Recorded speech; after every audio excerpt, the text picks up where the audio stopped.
Hi friends, welcome back to our channel Sonia's kitchen. ഇപ്പം ഞാൻ ഉണ്ടാക്കാനായിട്ട് പോകുന്നത് റവ ലഡുവാണ്. നമുക്ക് വളരെ ടേസ്റ്റി ആയിട്ടുള്ള പെട്ടെന്ന് തയ്യാറാക്കി എടുക്കാവുന്ന ഒരു ലഡുവാണിത്.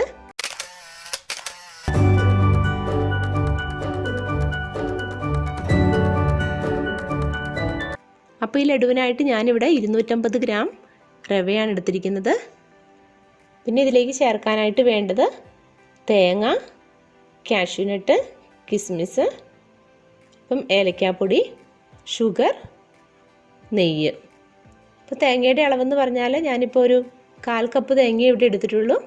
ഇനി ആദ്യമേ ചെയ്യേണ്ടത് ഈ റവയൊന്ന് വറുത്തെടുക്കുക എന്നുള്ളതാണ്. അപ്പോൾ അതിനായിട്ടൊരു പാന് അടുപ്പിലേക്ക് വെച്ച് കൊടുക്കാം. ഇനി ചൂടായ പാനിലേക്ക് 1 ടേബിൾ സ്പൂൺ നെയ്യ് ഒഴിച്ച് കൊടുക്കാം.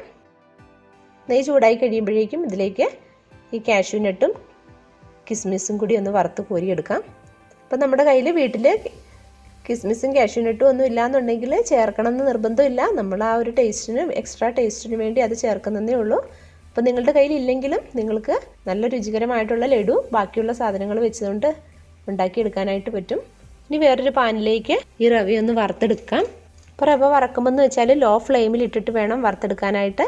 ഒരുപാട് അങ്ങ് കളർ ചേഞ്ച് ആവാനായിട്ട് നിൽക്കേണ്ട. ചെറുതായിട്ടൊരു ബ്രൗൺ കളറായി വരുമ്പോഴേക്കും ഫ്ലെയിം ഓഫ് ചെയ്ത് മാറ്റി വെക്കാം.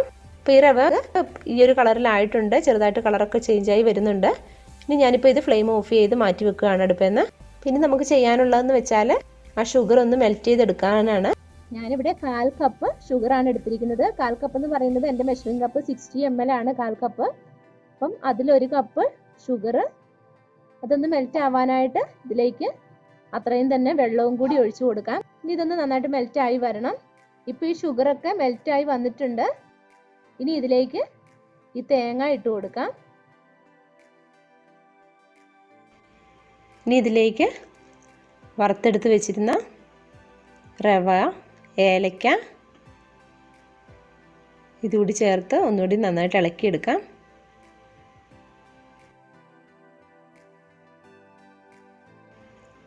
നന്നായിട്ടൊന്ന് മിക്സ് ചെയ്തതിന് ശേഷം നമ്മൾ നേരത്തെ വറക്കാൻ ഉപയോഗിച്ച ആ നെയ്യും, കാഷ്യൂനട്ടൊക്കെ വറക്കാൻ ഉപയോഗിച്ച ആ നെയ്യും കാഷ്യൂനട്ട് കിസ്മിസും കൂടി ഇതിലേക്ക് ചേർത്ത് കൊടുക്കാം.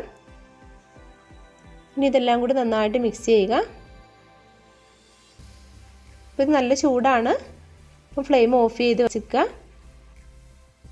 അപ്പോൾ ഇപ്പം തന്നെ നമുക്ക് പെട്ടെന്ന് ഉരുട്ടിയെടുക്കാൻ പറ്റത്തില്ല, കാരണം നല്ല ചൂടാണിത്. 5 മിനിറ്റ് കഴിയുമ്പോഴേക്കും ചെറിയ ലഡുവിൻ്റെ ഷേപ്പിൽ ഇത് ഉരുട്ടിയെടുക്കാം. ഇപ്പോൾ ഒരു 5 മിനിറ്റ് ആയിട്ടുണ്ട്. ചെറുതായിട്ട് തണുത്തു ഇതൊക്കെ. അപ്പോൾ ഒന്നുകൂടി കൈകൊണ്ട് നന്നായിട്ടൊന്ന് മിക്സ് ചെയ്ത് കൊടുക്കാം. അതിനുശേഷം ഇതുപോലെ ഉരുളകളാക്കിയെടുക്കാം. ഇനി ഇതുപോലെയുള്ള ഉരുളകളാക്കിയെടുക്കാം. അപ്പോൾ വളരെ പെട്ടെന്ന് തയ്യാറാക്കിയെടുക്കാവുന്ന ഒരു റെസിപ്പിയാണിത്. പ്രത്യേകിച്ചും കുട്ടികളൊക്കെയുള്ള വീടുകളിലാണെങ്കിൽ ഈ ലോക്ക്ഡൗൺ കാലത്ത് നമുക്ക് വീടുകളിൽ തന്നെ പെട്ടെന്ന് ഉണ്ടാക്കി കൊടുക്കാവുന്ന ഒരു പലഹാരവും കൂടിയാണ്. അപ്പോൾ നിങ്ങൾക്ക് എൻ്റെ ഈ വീഡിയോ ഇഷ്ടമായിട്ടുണ്ടെങ്കിൽ ലൈക്ക് ചെയ്യാനും ഷെയർ ചെയ്യാനും മറക്കരുത്. എൻ്റെ ഈ ചാനൽ നിങ്ങൾ ആദ്യമായിട്ടാണ് കാണുന്നതെങ്കിൽ ദയവായി ചാനൽ സബ്സ്ക്രൈബ് ചെയ്യണം. അതോടൊപ്പം കാണുന്ന ബെല്ലൈക്കോണിലും ക്ലിക്ക് ചെയ്യണം. അങ്ങനെ ബെല്ലൈക്കോണിൽ ക്ലിക്ക് ചെയ്യുമ്പോൾ ഓളെന്ന് സെലക്ട് ചെയ്യാനായിട്ട് മറക്കരുത്. എങ്കിലേ ഞാൻ അപ്ലോഡ് ചെയ്യുന്ന വീഡിയോസൊക്കെ അപ്പോൾ തന്നെ നിങ്ങൾക്ക് ഇൻഫർമേഷൻ കിട്ടത്തുള്ളൂ. അപ്പോൾ അടുത്തൊരു വീഡിയോയുമായി ഉടനെ കാണാം. Thank you for watching.